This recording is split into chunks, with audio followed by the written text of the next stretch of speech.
shablam. Little shablam.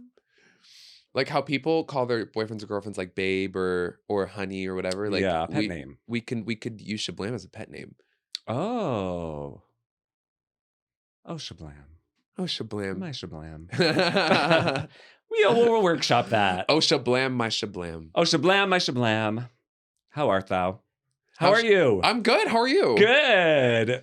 I don't know. We have such big news. Should we jump right in or do you want to save it? Well, first of all, if you don't know who we are, I'm Lorelei. I'm Annie Biotixx. Hi. And you're listening to SHABLAM! We are a podcast. We're two drag queens here in Los Angeles. We get down to the bottom of the lifestyle, the culture, the philosophy, and the meaning of life. Ooh, yes. As my beautiful co-podcastress just said, we're two working drag queens in the city of Los Angeles. We're pursuing our dreams, living our lives. We're doing it together. We want you along for the ride. Co-podcastress was a really that was kind. Thank you. I just came up with that on the top of my head. I know, I could tell. You kind of stumbled through a little bit. A little bit. Not in a way that was distracting, just in a way where it sounded like you were having an ingenious idea. Should I do a take two? No, it was good. All right. No, it was good. It was I'm good. a one-take wonder. What can I say? My co-podcastress right here, yes, as she said, we both had good weeks. Yeah. I can't complain, I guess. I'm alive. I'm here. But let's just get into the really good news because we need some good news in this world these days. Okay, should we just get into it? How Let's do we want to do it? I'm so nervous to tell them. Should I say? Yes, well... Y'all, I won Project Drag! Woo, woo, woo, woo. Can you believe it, Shablammers? We got a winner in our midst, y'all! Girl. Laura Hive, make some noise for your newly crowned Project Drag 6 winner. Okay, and I have the sash to prove it. Ooh, no shade. We're not lying. We're not lying this time. What's this say? Project Drag winner 2025. Wow. In other words, season 6. Hey, hey. Honey, I follow a long line of very fierce divas. That is true. Who have won this title. I'm going to drape it. Should I put it on? Yeah, put it on. Put it on. They stoned it and everything. I'm trying to remember if Callista got a sash. She must have. She must have. Ooh, yes. So how do you feel? It feels like it's still kind of hitting me, yeah, to be honest. It literally happened like 2 days ago. 2 days ago. Uh-huh. The finale itself went by so fast. Yeah. And when they announced me, I was just like, it felt like a version of something that I had ran in my head already. Yeah. Like you do something with the intent. I hope everyone would do something like this with the intent of winning, of course. Yes. So everyone like pictures like what it would be like for them to win, you know? That's called manifestation, Shablammers. So it was just like crazy, like having the moment of like, this is happening right now. And like the video footage of me, like my neck like snaps like over to Tony, who announced the winner. And I was like, wait, that was me.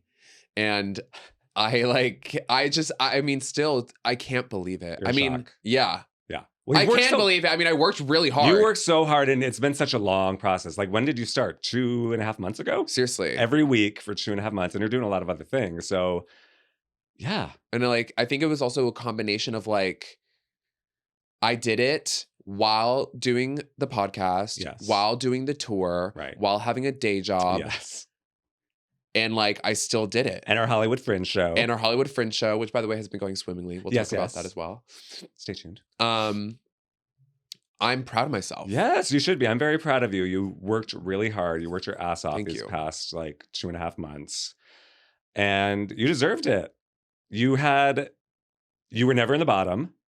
You slayed every week. Pretty much every week you did a new number, except maybe 1 or 2. Yeah. Like you had new looks every week. And I think like I did have some fumbles and like I did mess some things up, but I also think that was part of the charm of my performances. It's like you never really knew what to expect. My performances were spontaneous. Yeah.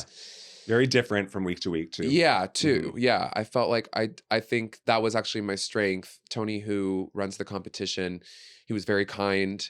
And I feel honored to carry the legacy of Project Drag. And he made Project Drag. Like he made the competition and he was hosting it and he selected the cast and he selected me. Yeah.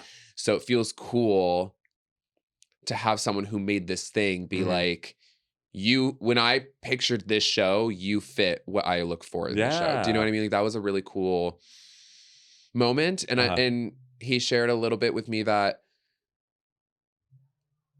there were a lot of factors to consider, but one of the things that really pushed me towards the win was my versatility. And that his words, not mine. I just really like the way he said it. Yeah. He said, I always know I'm going to be entertained by you, but I never know how. I love that. Yeah. I thought that was a really cool thing to hear. And it kind of was a nice little, it captured, I thought, my run of Project Drag very well. Yeah, for sure. I know we talked about this, I think, in season 1, but Project Drag, for those who don't know, is a competition you've been competing in for the past 2.5 months. But yes, it's one of the only competitions that I know of in LA where you have to submit to be in it. Like a lot of competitions, anyone who signs up can just compete. But this one, there's like a process. You have to do like a video, answer questions, submit pictures, performances. So it's like selective. It's probably the top tier, like the highest, one of the highest, if not the highest, like level of competing in Los Angeles. Yeah, and I don't know what you would call it, like commercial drag competition, in the sense that like it's like it takes place in like nightclubs and bars. You know what I mean? Yeah. It's not like a pageant where it's like continental or something like that. But it's very. I'm sure every city must have some version of this, but it's our version of Drag Race. It's our version of like there's 14 contestants. There's 2 in the top and 2 in the bottom, and everyone else is safe, and 2 in the bottom need a lip sync. It's very that. Yeah, they're judges, they're guest judges, different categories every week. Lip sync for your life. It's very, it's Drag Race. Yeah, so it just felt exciting, and I knew going to the finale that I could still win. Yeah, of course. There was a part of me that was like, I had a rough run, but I feel like, especially because I secured one more win right before going into the finale, I was like, I still have a chance at this. Totally. And I think my approach was like, I'm just going to go like full me. Like, I'm going to do what I do, because I know everyone's going to bring the high production, like drag number of their dreams. And I think there's a version that I can do of that is still like, when they're zigging, I'm zagging. Do you know what I mean? Yeah. And I think that's actually what the weeks that you won, I think those weeks in particular were really the ones where you were doing what you do best. You know what I mean? That's like, I agree. That's like your, I don't know what the word would be, but like special sauce, for lack of a better phrase. But it's like you were doing you. You weren't trying to worry about what the judges wanted or what the audience might want. You were doing you. And that's what I think you kind of did the whole competition pretty much. I think that, you know, in the middle section where I was getting safe a lot, I think there were a couple of weeks where I was trying to pander to them, and I was trying to do things that I thought they would want to see me do. Right. And it's just funny how it works out, where the weeks that I was really the most successful and I won were weeks where I was like, fuck it. Like, I don't give a fuck what they think. Like, I'm going to do this because I know this is a good idea. You know what I mean? Yeah. And I think having that kind of commitment is something that any contestant in Project Drag should have. Yeah. You know what I mean? I mean, that's a good thing for anyone competing. Like, be yourself. Like, don't try to be anyone else, because you can't. Just be the best version of what you are doing. I used to think that way when I was first starting out, because in West Hollywood, and probably drag in general, there are a lot of like dancing queens, and people in the audience always go up for that. And I am not one. Surprise, surprise. But I would always... She can bust a move. I can bust a move. I'm a good mover, you know. But I don't do tricks and stuff like that, as far as like splits or dips or whatever. So I would always get self-conscious, like in a show when I'm booked with all these people and the audience would go up for it. But I just have to tell myself that like I'm booked to do what I do, and I do what I do very well. Yeah. So it's like, that's all you can do is be you. I think that it was a really good like exploration of like who I am, because I think that I was challenged to do like these themes where like I wouldn't normally put myself into some of these performances, or like I wouldn't normally consider the themes as a source of inspiration for my performances. And it really made me think, like, if I were to do a Christmas number, like what would I do? And if I had to do a fucking, I don't know, we got all sorts of things, a music video, like what would I do? It was interesting, and it made me think a lot about like what I'm good at and what I'm not good at. And I'm excited, you know, to take this title and to do more with it. I think that I feel a responsibility, in the sense that I feel like there were a lot of eyes on the competition, and a lot of people want to see the winner do something major. Yeah. And I want to like continue doing, I'm just saying this as I like don't have nails on or like any jewelry on my hands, but I want to continue doing drag to like a high level. And I want to challenge myself to, you know, like I think it goes as like surface level as like they forced me to like really consider my proportions. And like we talked about that at the very beginning. I was like, I know they're going to say something about my body or something. And they did. Yeah. And it kind of made me realize like, oh, you know what? It does look a little bit better when I have like a little bit of Jush there. Not every time. I'm still the body queen. No shade. Calista said it herself. I'm the body queen and the fashion queen of the competition. Okay, no shade. So, you know, it was a really interesting exercise. It was a really like packaging yourself. Yeah. And I'm grateful that I was able to stay through all 11 weeks and get to a point now where I can look back at it and be like, wow, like I have a lot of material to pull from now. You know, I have a lot of looks I could pull from with different silhouettes and different themes and stuff like that. And there were weeks that I felt like, that could have been a stronger performance. But for the most part, like I never landed in the bottom. No. Which means like even at my worst, even if at my perceived worst, I was still doing better than some of these bitches were trying their best. You know what I mean? Oh, yes. No shade. But I've been doing drag for 8 years, you know? Yeah. So it feels kind of like, and I'm used to putting myself in arenas where I'm going to be vulnerable and show a lot of myself, and I'm not necessarily going to get the outcome that I wanted. That's the other thing about like doing a lot of competitions and doing drag for a long time. You really learn what is meant for you will not pass you by.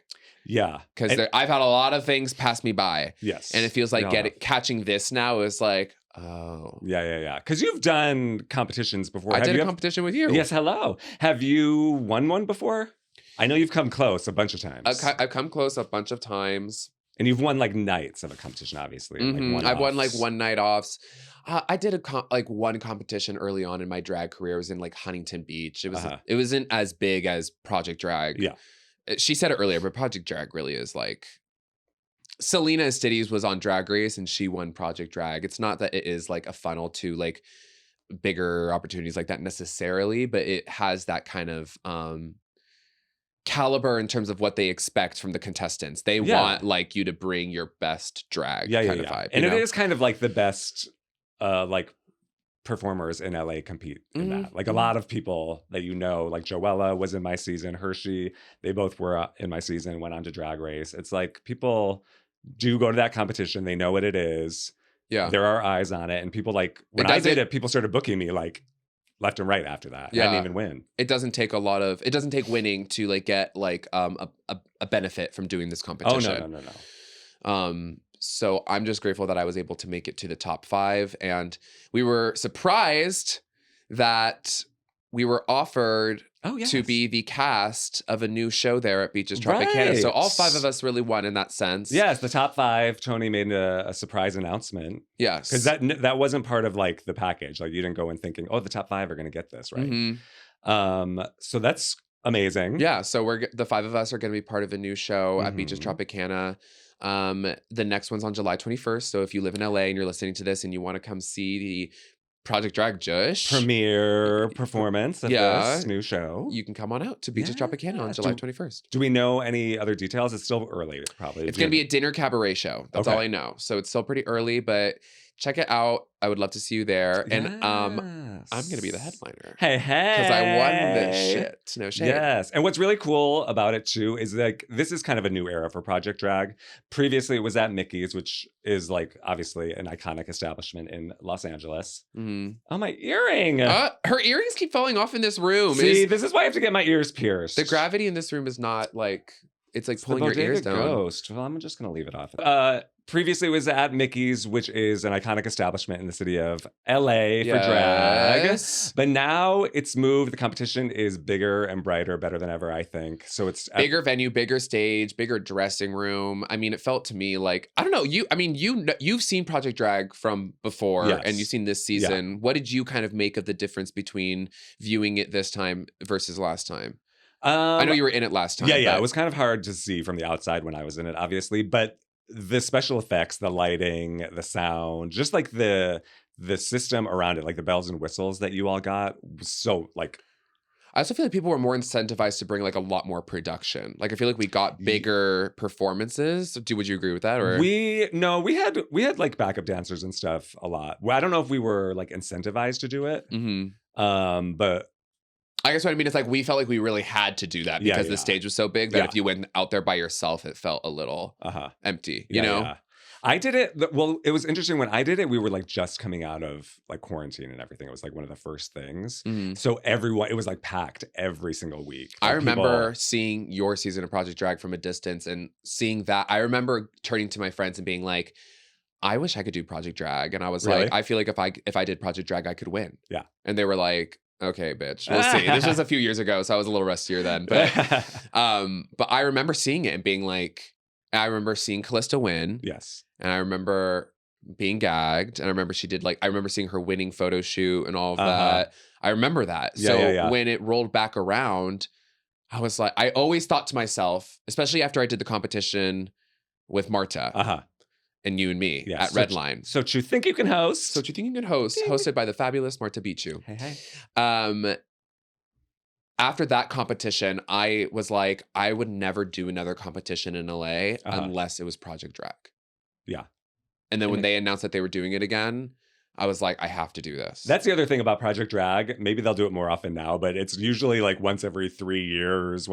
Like before my season, I think it was like 4 years in between. Yeah, and I think between your year and my year is like 5 years or something like that. No, I did it like 3 years ago, 2 or 3 years ago. 2021? Oh yeah, I guess. It's like 4 years ago. Yeah. I know. Oh, time really flies. Time does really fly, but it's just interesting. Like, I think it's exciting to do it that way because obviously it creates a desire. Yeah, and I think it's also like each season you can bring in like a new era of drag queens. Yeah. You know what I mean? And the other thing that's nice about Project Drag is it kind of, and I guess a lot of competitions in LA do this, but it gets people from not just West Hollywood. It gets people from like the IE or Long Beach or Temecula or downtown, bitch. Hey. I'm glad that I could snag this win and pull some representation for the weirdos, the downtown girls, the artists. I said it probably on this podcast. I said, if I'm going to win this, I'm going to win it doing what I want to do. Exactly. And that's what I did. And that's what you did. And so for anyone who is like thinking about doing drag or is stuck in a place in their drag where they feel like they're running up against a lot of barriers to entry, just know like you got to create the space for yourself. If you believe in what you can do, create it and do it and show people. Because I have been doing drag for 8 years and I've been doing like 5 years probably of it, because the first 3 years I was just getting started, but I've been doing 5 years of like just doing weird theater shit all over LA and flopping. I have flopped so hard so many times. Even in this competition, still I can flop daily. No winner is perfect. That's true. But I've also had huge successes. Yeah. Even with like me and Annie doing our show together. Yeah. And it's a matter of trial and error. And if you really believe in yourself, this is anyone in entertainment. You know what I mean? It's not just drag, but you have to keep going. If you really believe in yourself as an artist and as an actor, you have to keep going. And there's still a lot for me to do. I still have a lot of things that I want to get done. The funny thing about winning Project Drag was like, I felt all the good emotions, but I also felt all the like, the same anxieties, the same responsibilities, everything. Like you still feel that. Right. It's still life. And it's still life. And in the next, like that night I had to go home, get to bed because I had to wake up at like 7 a.m. the next morning to go to work. And I worked my like dumbass day job. And then I, had therapy and it was like, it was weird. It was like you dream about winning something like this and then you do it and then you just go back to being like a normal person. Right. You know what I mean? And it's like, the version, this was sliding back for a very long time. Sorry, my sash is slipping around. But the version of yourself that you want to be is not that far away from your current reality, I guess is the point. And like, it's just a matter of perspective and giving yourself the opportunity to be that person. And keep going. Just keep going. Don't give up. You know what I mean? And the other thing too, that we're trying to do, like with this podcast and just in general, is like create our own work.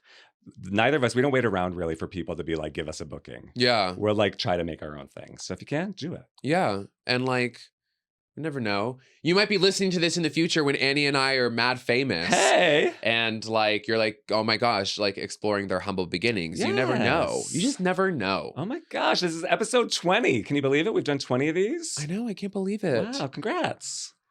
Our season finale. Our season 2 finale. Well, we got to say it together for the clip. Should we? Yes. The theme of this week is Season 2 finale. Ooh.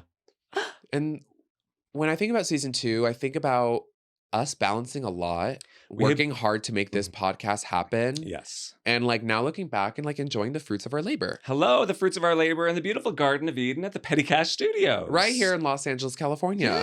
Yes. Yes. It's been more so than in season 1. It's been busy and our schedules you're traveling a lot more. So that just adds to it. I'm busy. But to that as well, more shablammers. Mm-hmm.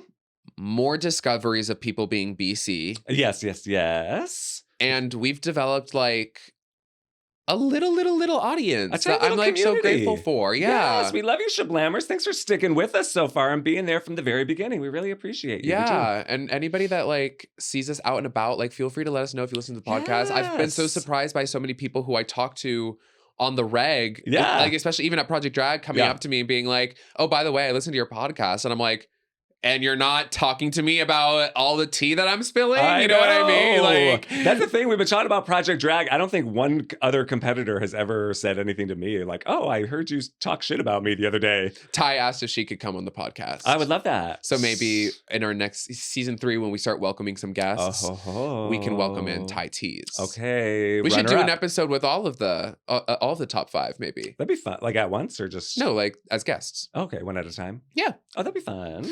Love to have Tony. Love to have Tony. Callista. We could get some. That would be interesting. A Callista interview would be really interesting. Can ask why she didn't applaud for me when I got eliminated. But you know what? I have to say, Callista was really nice to me. And That's she good. came up to me and she was like, you should be really proud of yourself. She was like, you were always bringing it every week. You were bringing something different every single week. Yeah. And she, pinned my crown in and stuff. And that felt very surreal.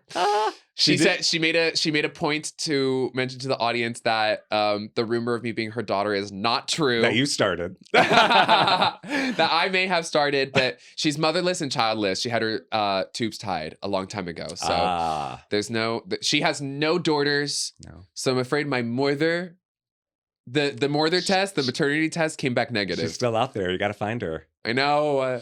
Will someone please be my drag mother, please?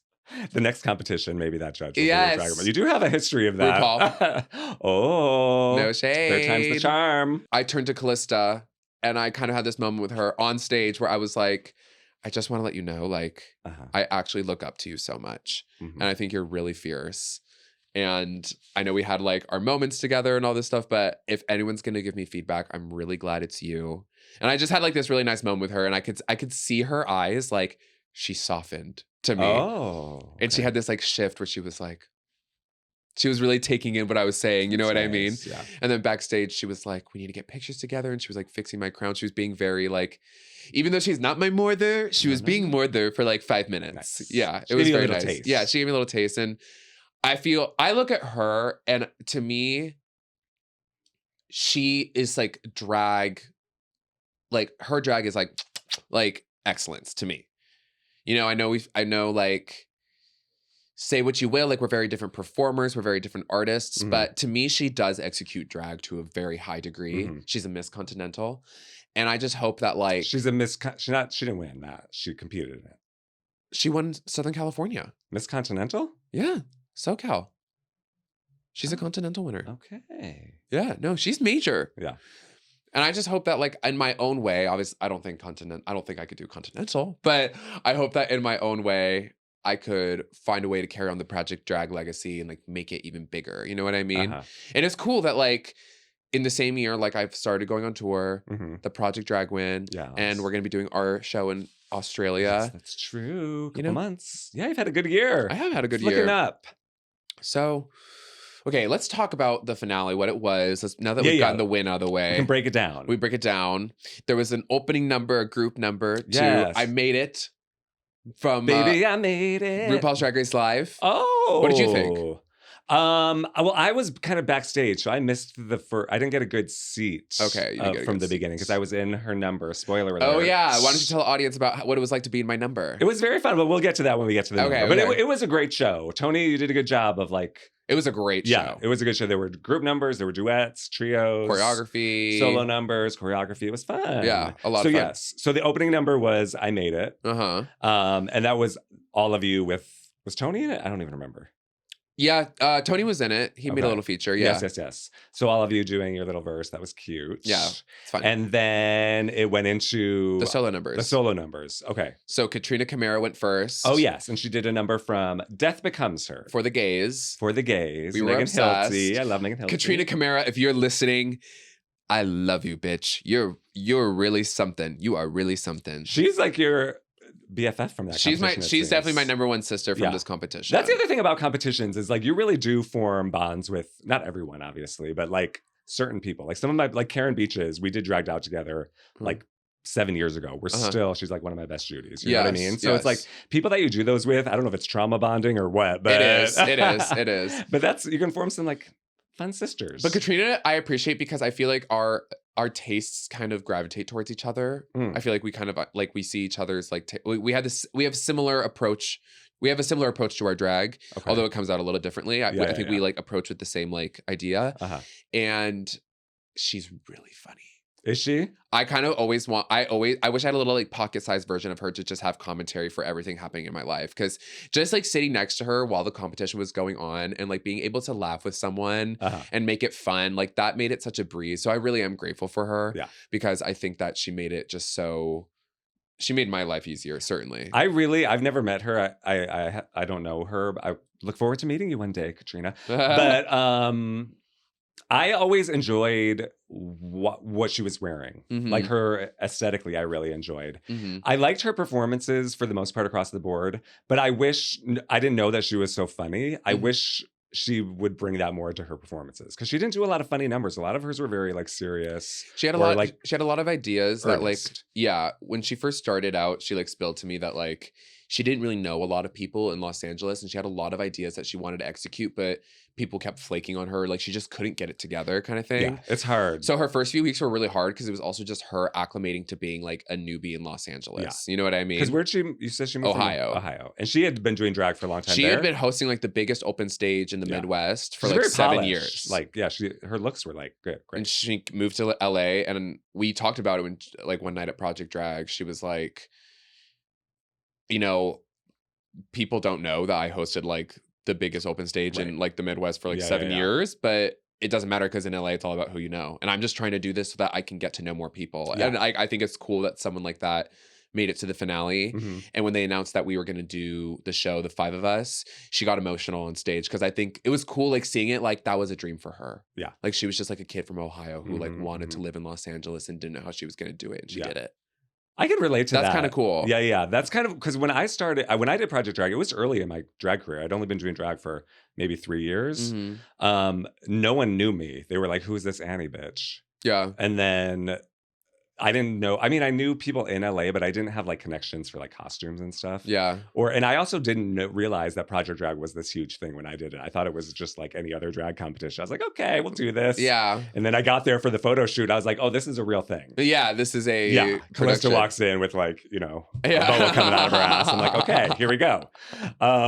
So I can relate to Katrina's like storyline. Yeah, totally. Fun. Okay, so she did For the Gays, which is fun. Very musical theater. She had some really cute backup dancers. She did like 4 costume changes, which I don't know if that's in the Broadway show. Yeah, or it is. Oh, it is. Okay. She came out as Liza at one point. It was really funny.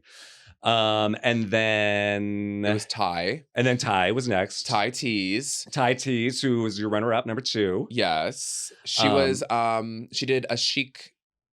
She started with like a disco. Yeah. Well, it was Le Freak by Chic. Yeah, exactly. Le Freak, say Chic, freak out.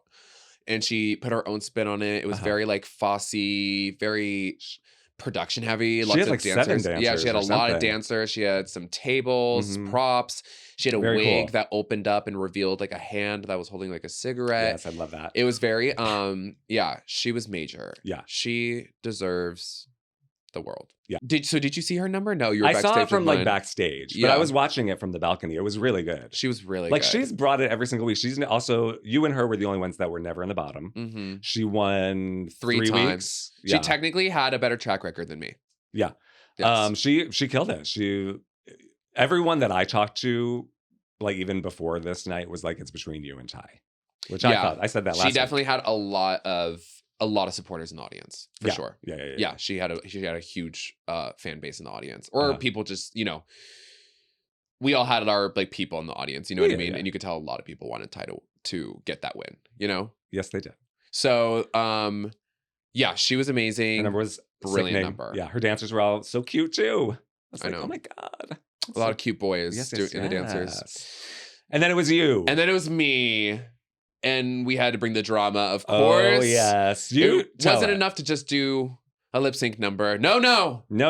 I had to give them theater. Hello. Performance drama. So the concept was, I'm interested to hear your perspective of this, because you kind of saw me from when I like, from the moment that I like kind of pitched the idea to you, and I was like, this is what I'm thinking.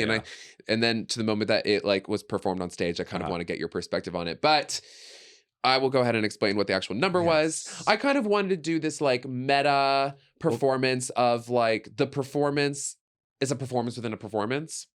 Mm-hmm. So the idea was that Lorelei was this pop star who is on set for a music video. And so all my dancers, I would put them more as actors, but they were like the crew of the crew of the music video. So we had like camera people and costume people and stand-in, choreographer. Yeah. So, you know, they're all getting ready to shoot this music video, and the director comes out and is like, "Where's Lorelei? Lorelai's running late." And Annie played the director, of course. And Lorelei shows up to set, and she's intoxicated. Well, what song? You didn't say what song you did. Well, we didn't get there yet. Oh, okay. I'm sorry. So she's obviously intoxicated, and she has a meltdown on set, a diva meltdown that goes into "Fame Is a Gun" by Addison Rae. I don't know if we have any Addistans listening to the SHABLAM podcast, but if you do, you can drop a comment down below. Leave a comment below. But yes, "Fame Is a Gun," great song. And I kind of listened to it, and I was like, you know what? It'd be really fun for the finale to do something that's like new. It literally just came out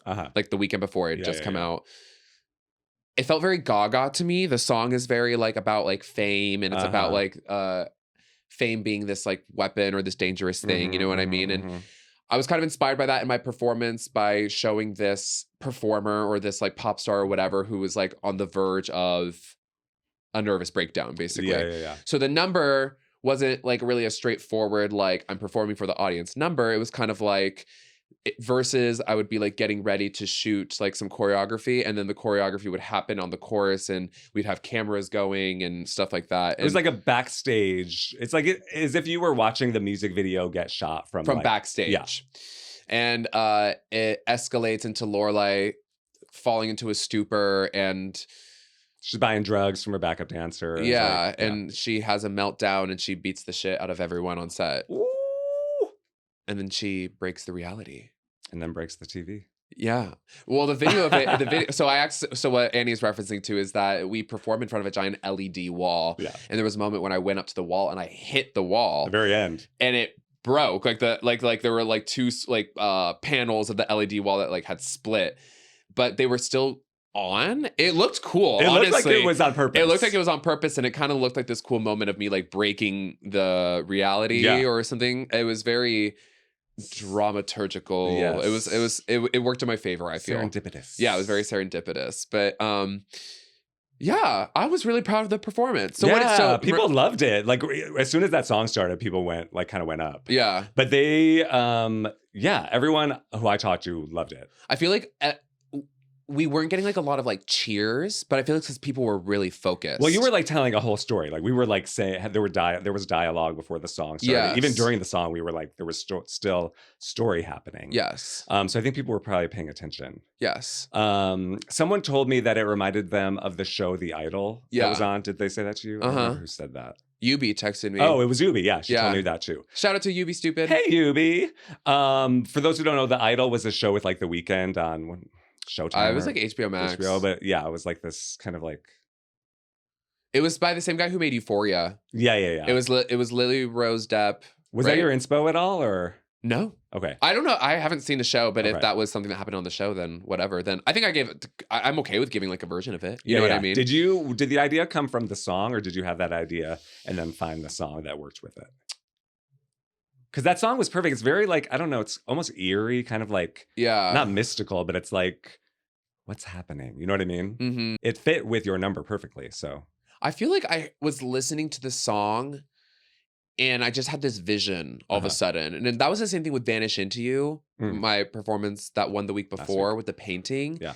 It was just a vision I had. I just like, I hear the music and I can like see it. I can see a story kind of thing. And I was listening to a lot of songs because I was going through and being like, what song can I perform for the finale? Like, what could I do? Right. And I listened to the song and I kind of had the idea of this story of, I wanted to find a way to incorporate dancers without giving them choreography because I wanted it to be clean. And I knew that if I had everybody doing choreography, I wasn't going to get that done to the level of execution that I would have wanted within a week. Well, plus you were saying you knew other people were going to be doing something like that. So you didn't want to like have a comparison. I wanted to do something really different so that at least if someone did much better than me, I was up alongside with them by the virtue of just by doing something completely different, you know? Right. So I decided to do something that had like a little bit more acting in it. And I decided I wanted something that had bodies on stage with me that wasn't necessarily dancing. Yeah. But I knew I could get 2 dancers and make it really clean. Right. So then I was like, well, what if I did this idea of like a music video shoot and people were around me? And then I had the idea of like, oh, what if I had this meltdown? And then I pitched it to a couple different people who I ask. I have a lot of wild ideas or crazy ideas sometimes. So I have to kind of like vet them through different people. And Annie is one of them. So what did you think when I told you it? I liked the idea. I loved the idea of having like choreography, but not traditional choreography, because that number was choreographed. Like we all had like specific tracks that we went on. There was like constant movement almost. So I loved that idea. That's what I wanted to. I wanted this feeling of like me standing still and like everything kind of moving around me. You know what I mean? We're all like the director, as I'm the director, is like going to talk to like the stand-in. We're getting her ready. She's getting into costume. People are practicing their dance moves. The camera guys are like getting ready. So there was a lot going on. It was really cool. But I love a story in a drag number. So I was on board from that. Yeah. My only concern when we got to the rehearsals was like, there's a lot of like talking and I wasn't sure the audience was going to be able to follow along. But I think once we got there, it was fine. I think we got their attention. Yeah. I think they were interested. I was worried about that too. If like the dialogue parts were going to come across. But I felt like once especially when you and I started talking, I could feel the audience like it was silent. Right. Because your goal was for it to be like people not really knowing if I was actually like intoxicated or not. Yeah, exactly. So I'm kind of known for the psych out. I'm like the psych out performance queen. You know what I mean? Like in this competition, is that a new thing? Because I don't remember that. I being just like love something... tricking people. I'm a little like trickster. I'm a trickster god. But so I was really proud of the idea, and I was proud of how the performance came out. Were you proud? You were glad? I was watching videos of it. Like some things could have been cleaner, but you know what? Like I think for the most part, it felt exciting to watch. It felt like there was a lot going on. You know? Brandon loved it. Hey, Brandon. Hi, Brandon. And shout out to Dee Tsunami for being my stand-in. People died. They died. I was like, because the number, like, we're all getting ready for this music video. Lorelei's not there. I'm like, where's Lorelei? Has anyone seen her?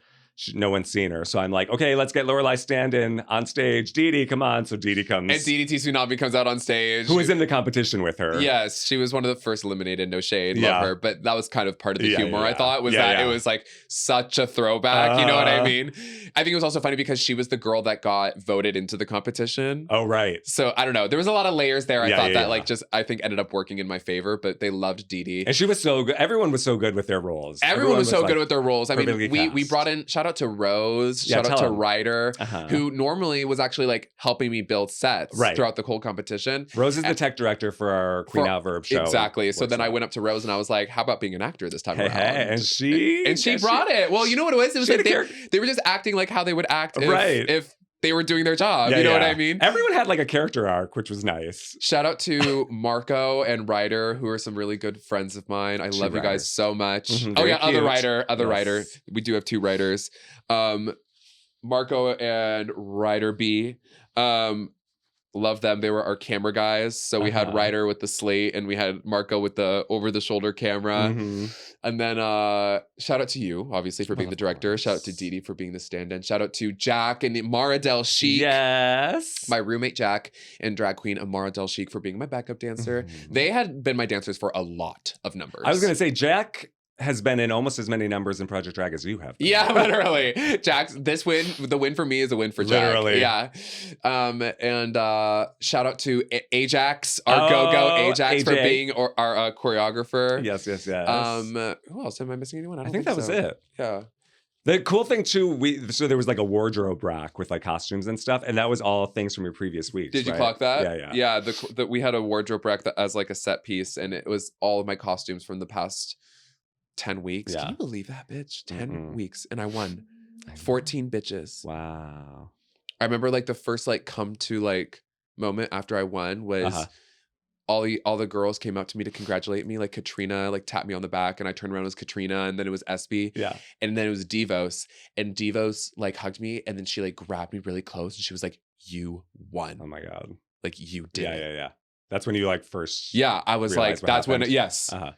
Like I was like, oh my God, I did it. And they were like, I remember I was like, my makeup was like running because I was like crying, but not from sadness. It was like just this kind of instant like my body response. It was a very weird. It was a very weird situation where I wasn't crying, but my eyes just started watering. I couldn't tell if you were crying because it looked like you were. Your like head went down. Yeah, it's because I felt the emotion coming up, and then I was like, I just needed a second, and then I got it together, and then I kind of felt like it was strange. It was like such a strange combination of feelings that I just felt overwhelmed. I think it's what it was. Is that like the water coming out of my eyes? It wasn't even like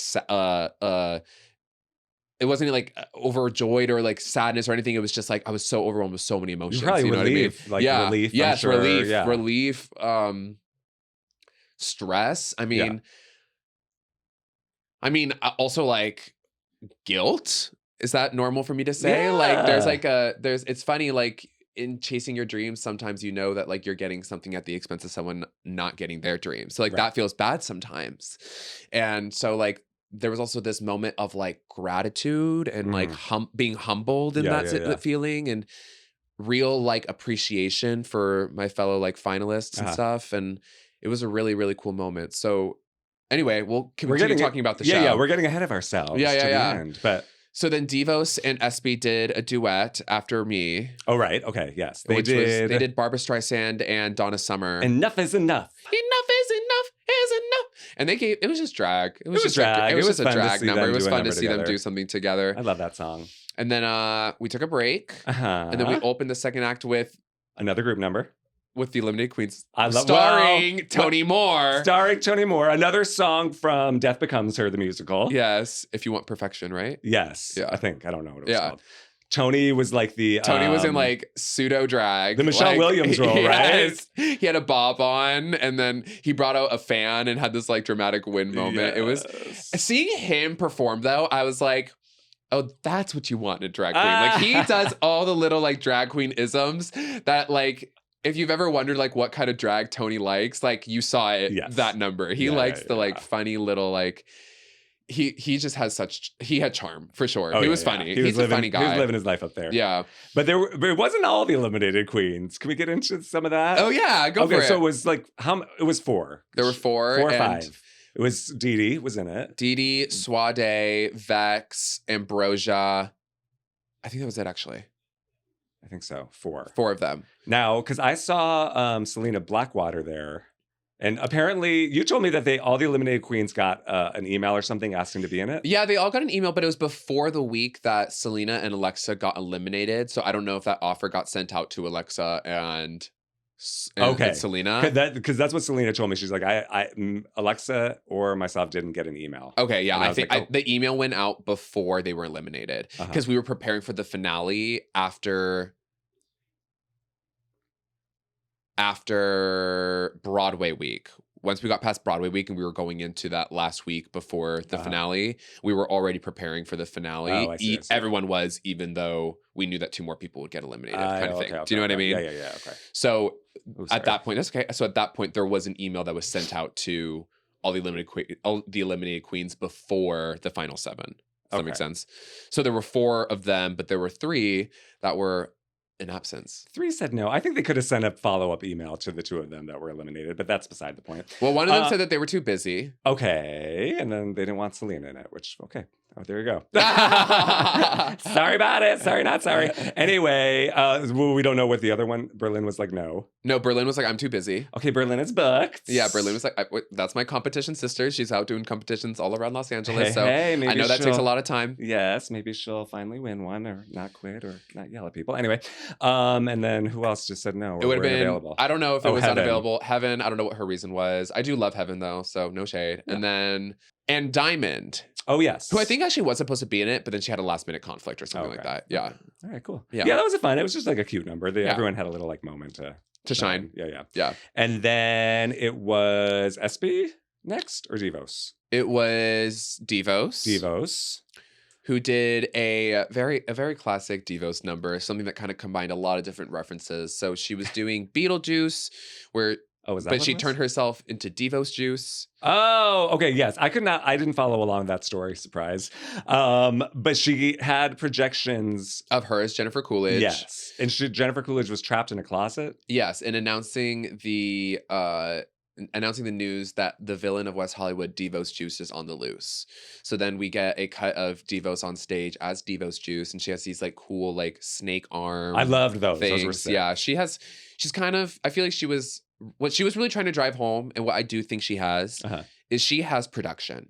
She has like it or not, like her wigs are like to 100. Her dresses are like to 100. Yeah, she swings big every props time. Are to 100. Like she makes puppets. She makes her costumes. Yes. She makes her wigs. It's like whether or not people like the idea or not, you can't deny that like she is delivering like a really high level of like production. You know? Yes, I agree. Week to week. Week to week. I don't think that's always necessary. And I think she needs like a director. You know what I mean? Someone to just like tighten up things. You know what though? I think there's beauty in like the makeshiftness of her drag and like it kind of being a collage piece of a lot of different references. Maybe. I think it's not for me. I don't know. No, I get it. I mean, I get that it's also like it depends on week to week, right? Like she had some really great performances. Yeah, of course. And like we all did. Yeah. But in general, just like giving her flowers as someone who did make it into the finale. Yeah. I do think that she has like, there is like a collage quality to her drag where she's kind of combining a lot of different references and if it makes sense to her. And in that sense, her drag does feel very personal. Oh, yes. Definitely one of a kind. Yes. So it's memorable, like, which is not something you can say about a lot of people. That's what I'm saying. I love a big swing. And to be honest, like I think she'll do well in a show like what we're going to be doing at Beaches where it's like a cabaret show. I'm curious. Yeah. Because I liked her number with SB. That was really fun. Yeah. And I think she's a good performer. I've said it before, like in certain aspects. I like her so much that I want to, I don't know. Yeah. You know what I mean? I don't want to be a bitch, but I'm like, there's something there. But right now, for me personally, it's not off-putting. It's just like confusing, which as an audience member, it's like, it's hard to connect with someone like that. And I want to be able to connect with her. I think she's still sharpening her blade. Yeah, I mean, we all are. It's a journey. I think she'll surprise us one of these. I don't know. You never know. She might be in that All-Stars run. Oh, ho, ho. Project Drag All-Stars. People have been wanting Tony to do that for years, though. I don't know if that's ever going to happen. You and Devos on All-Stars. Oh, hey. Now's the time, I think, for an All-Stars, for sure. I can see it. Was All-Stars after or before your season? Before. Okay, yeah. See, I think it could be time for a new All-Stars. Yeah. It was maybe even 1 or 2 seasons before mine. So then after Devos was SB. Yes, SB did like a classic like drag number. Hers was very high energy fun. She had backup dancers as well. Yes. Calypso Jeté came out at the end and like wowed the audience. Yes. Amazing. It was really good. She just has such like, she has presence, charisma. You just want to watch her. It's engaging. She doesn't have to do anything. She brought a great production, but even if she just stood there on stage, like she's captivating. She's very talented. I love SB. And she just has that like je ne sais quoi, where it's like, I could watch you do anything and it's so entertaining. I could have seen her, I would not have been surprised, I should say, if she had won as well. She was definitely a front runner for sure. Yeah. I feel like she was probably third place. I know they didn't go through all that, but. Yeah. So her number was really fun. And then it was the trio, your trio? Yeah, it was the trio with me, Katrina, and Ty, and we did Gotta Get a Gimmick Very from the musical fun. Gypsy. Y'all looked amazing. Y'all looked great. You had I thought it was really fun. It was a really good number. And it really looked like you were playing the trumpet. I was like, come on, don't lie. Like, I kind of sharpened up my physical acting skills. That was good. Yeah, it was really like playing it, no shade. Yeah. Yeah, that number was really fun. I thought it, like, we didn't rehearse it at all. Really? Fun fact, we didn't rehearse it at all. Well, you kind of just took your center stage when you had your own verse. And yeah. But I think it kind of worked out. You know what I mean? That's what they do in this number. That's what it is. And we had fun with it. Yeah, it was really fun. So I was proud of that. And I liked my look in that one. So then Ty's, like, she was wearing these, like, Victoria's Secret wings. They were really cool, but they were kind of, like, lopsided the whole time. No shade. Hey. But accidents happen. Oh, yes, of course. That's why I got eliminated on a costume malfunction. So then we had time to change into our finale looks. Oh, yes. And then we got back on stage for the finale where it was, the judges deliberated and they brought us out for the results. Ooh, Selena was not there again. Well, Selena is Titties might be working on something a little more important than being a judge on Project Drag, if you know what I'm saying. ASMR is Titties. Where in the world are you? Selena is Titties. I hope you are proud of me. And I hope that as a Project Drag winner, I can follow in your steps. Oh. And I'll be rooting for you on All Stars. But don't yell at Ross Matthews like her. I was pretty close a couple of times. You were. No shade. Callista and April and Tony were really trying me. And I was really close to giving them that Selena is Titties Ross Matthews treatment. No shade. No shade. Oh. And by the way, this is for anyone who might have any contention with me winning the pageant last night. Now that we're on ASMR, don't make me give you the Ross Matthews treatment either, because I will find a way to address you directly. Trust. But you know what? You're lucky that I'm distracted with the tour that I'm on, my $5,000, and all the prices that I have to work through, and preparing to head to Australia to perform my award-winning show. So I would like to see you bitches try. No shade. Take that. Social media. People got a lot to say on social media. I got her back, y'all. No shade. Don't make me send the doctor. Okay, you don't want to deal with the doctor. I'm a drag queen in my 40s. I got nothing to lose, bitch.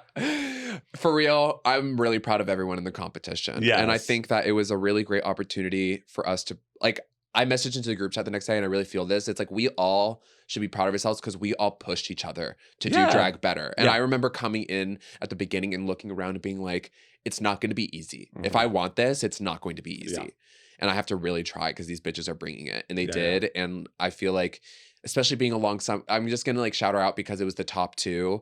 Like being up against someone like Ty's younger than me. And she's performing drag at a capacity that is so beyond where I was when I was her age. I'm in awe of her. She is so talented. She deserves the world. And if I can help it, like, she deserves every opportunity that could be presented to her. Do you know what I mean?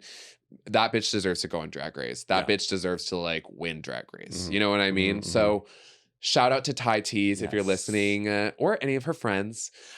I love you, and I really am so proud of you. And it's an honor to be competing alongside you. Same with all of the finalists. And to anyone who won Project Drag, I don't know. I'm just honored to be a part of this legacy, genuinely. Like, I'm really, really...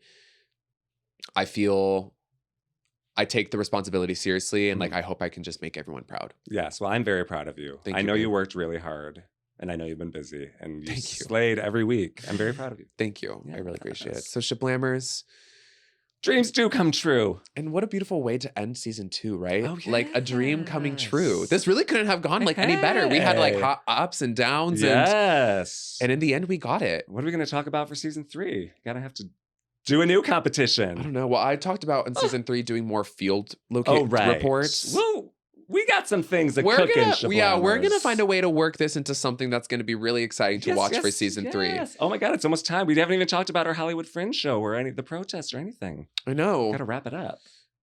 we're going to be posting, this is the season finale, but we will be Yes. posting some material from our Fringe shows, our Hollywood Fringe shows, our live Yes. shows.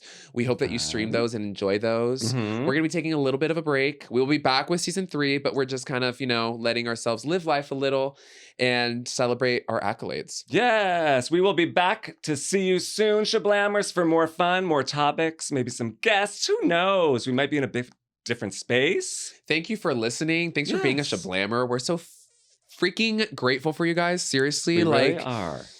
it's like a pleasure that we get to just come in here and talk for an hour and people like want to listen to that. So It's fun. if you're listening, like, thank you for being little angels that watch over us. We really feel that way. We feel like Yes. your presence and your vibe whenever we're in here in the studio. And I hope that you're leaving comments. I hope you're liking. I hope you're subscribing. Yes, please subscribe. We're getting a couple more each week, so we are on the up and up. Yeah, we're on our way. And thanks for Yes. sharing with your friends. Yes, thanks for letting us know that you're listeners. I love to hear it. And I don't know, anything else? I think that does it. If you're in LA, there's one more chance to see Shablam live, June 26th at 11 p.m. It's a Thursday. Come and see us. Tickets are available. We'll put a link in our little show notes. Exactly. But until season 3, Shablammers, we'll see you soon. And Insert theme song here.